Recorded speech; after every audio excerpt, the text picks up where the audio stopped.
dijajah gitu, merasa dijajah ya. Dijajah itu semenjak tahun 2004, yaitu kasus tentang penambangan pasir laut. Penambangan pasir laut itu wilayah pesisir Banten yang materialnya dibawa ke reklamasi Teluk Jakarta, dan itu PIK 1. Ya. Jadi dari PIK 1 Kang Holid sudah menderita ya? Udah menderita. Nah kemudian ketika ini kita perang, tembakan di laut segala macam, tembus kita PT UN tahun, sampai yang jelas berhenti sejak tahun 2016. 2016 gugatan alhamdulillah menang. Itu menangnya juga karena pergantian gubernur DKI Jakarta Pak Anies dari Ahok ke Anies gitu. Nah udah selesai di situ kan agak tenang tuh, saya bisa nangkep ikan lagi, saya bisa bercocok tanam lagi. Kemudian saya melihat ada kejadian yang ini saya bertanya-tanya, kok ruang lingkup saya mencari ikan kok dibatasi. Jadi ketika saya mau ngejaring ke wilayah Tangerang, di Tangerang banyak pagar tuh ceritanya. Pagar yang dilakukan oleh PSN ya? Iya jelas itu Mak. Jadi kalau ngelihat bangunan pagar itu tidak mungkin dilakukan oleh orang yang nggak punya duit. Oke, kan selama ini dikembangkan isu bahwa itu katanya warga lokal yang bangun, nggak mungkin ya? Nggak mungkin. Kalau saya bilang itu, jika ada orang yang percaya bahwa itu dilakukan oleh swadaya masyarakat atau lokal, saya pikir harus dibawa ke psikiater. Jadi itu pasti bohong ya? Pasti bohong. Karena itu membutuhkan biaya besar ya? Iya, ya? bahkan... Jadul Kang Holid, itu pagar lautnya panjang nggak? Itu sepanjang hampir 30 km lebih. Dari Karangserang sampai ke Keronjo.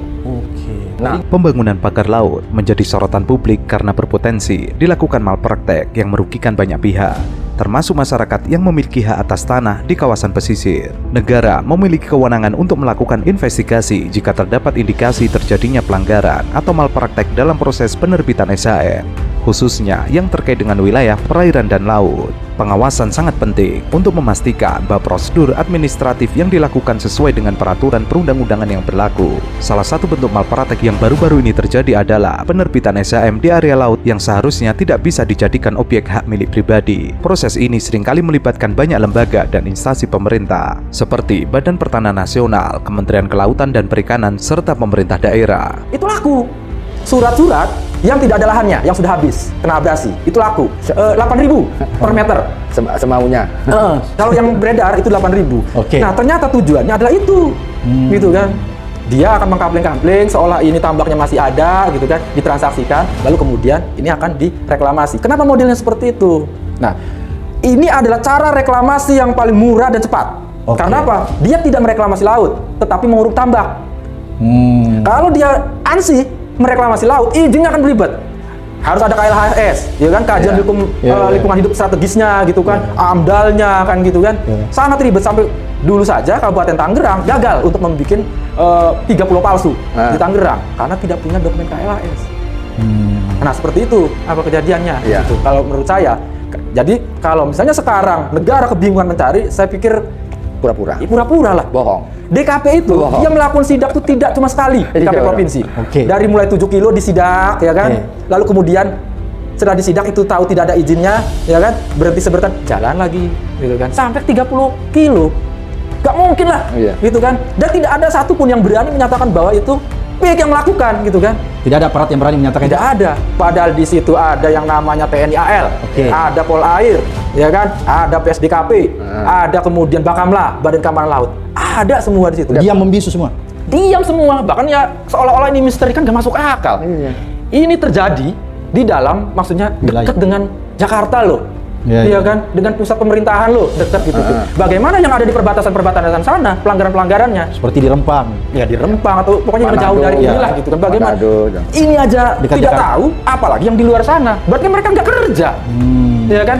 Hasil investigasi Tempo ditemukan adanya pelanggaran atau penyalahgunaan wewenang di kasus pagar laut pesisir Tangerang. Hasil investigasi dapat diteruskan ke lembaga penegak hukum, seperti kepolisian atau kejaksaan untuk melakukan proses hukum yang lebih mendalam terkait ditemukannya pagar laut sepanjang 30,16 km yang dibangun di wilayah pesisir Kabupaten Tangerang, Banten. Pagar laut itu terus bertambah panjang dan sejauh ini tidak diketahui siapa yang membangunnya. Pemanfaatan ruang tanpa memiliki izin dasar kesesuaian kegiatan pemanfaatan ruang laut merupakan pelanggaran. Adanya pagar laut Tangerang mengindikasi adanya upaya orang untuk mendapatkan hak atas tanah di perairan laut secara tidak benar, kegiatan tersebut dapat menjadikan pemegang hak kuasa penuh dalam menguasai, menutup akses publik, privatisasi, merusak keanekaragaman hayati, dan berpotensi menyebabkan perubahan fungsi ruang laut. Sebetulnya isinya adalah meminta untuk atau mengajukan untuk penyesuaian wilayah ruang laut atau administrasi gitu tujuannya untuk menggeser wilayah bibir pantai itu yang kabarnya itu sampai sampai berapa kilo gitu ya, yang kita dengar itu ya. Jadi ada wilayah pergeseran itu. Sebetulnya sudah dijawab juga oleh Dirjen yang sama seperti yang disampaikan Erwan tadi di bulan November itu di wilayah itu tidak bisa ada hak di atas wilayah laut baik berupa HGB, SHM atau yang lainnya gitu karena di situ merupakan wilayah pengembangan atau pengelolaan budidaya ikan dan ikan tangkap. Betul. Ikan budidaya dan ikan tangkap. Dan kami cek kan ke verifikasi ke beberapa kepala desa lah. Ada salah satu kepala desa yang bercerita juga membantah itu.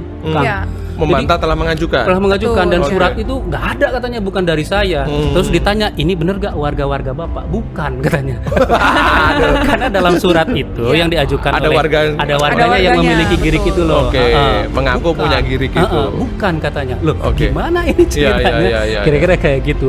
Lalu juga kami cek kan ke law firm namanya Septian Wicaksono Law Firm yang bersurat ke KKP dan DKP itu. Ada nggak kantornya nih, Wan? Kantornya itu diubek-ubek nih, kan? Di sesuai kop surat itu. Nggak nemu. Yang kita temukan apa di alamat itu? Justru nggak nemu alamat itu, jalan itu. Jadi kebingungan juga itu koresponden kami di sana kan. Lalu kemudian ada nomornya kan, nomor telepon. Aktif tapi nggak respon-respon. Nah itu. Terus kami juga ngecek ke Bandung. Konsultan tadi yang dipakai untuk berkirim surat ke KKP ya. Kami cek kirim koresponden ke sana. Ketemu kalau yang ini.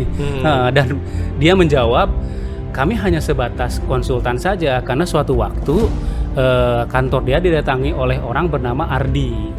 Ardi ini mengaku utusan warga dan meminta bantuan. Warga mana ini, Wan? Entah, nggak jelas. Katanya warga yang ada di sana itu, yang di mana di Kabupaten Banten yang terkait inilah pengajuan girik ini. Meminta untuk membantu pengurusan rekomendasi ke KKP. Tapi begitu viral, Ardi ini menghilang katanya itu. Jadi si konsultan ini juga nggak tahu.